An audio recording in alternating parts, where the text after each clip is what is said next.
เชียงรายอ่ะบรรดานักแสดงต่างๆนะครับลำดับการแสดงชุดต่อไปนะครับจะนำนี่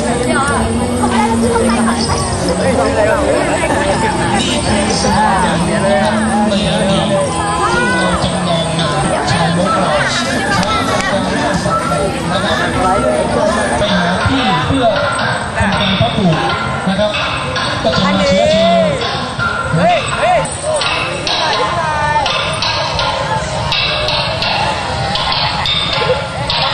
มีดหัวของภาษามงเรียกว่าหมอกจูนั้นจะมีลักษณะเป็นด้ามฟันแหลมยาวนะครับสามารถที่จะหูดรัศมี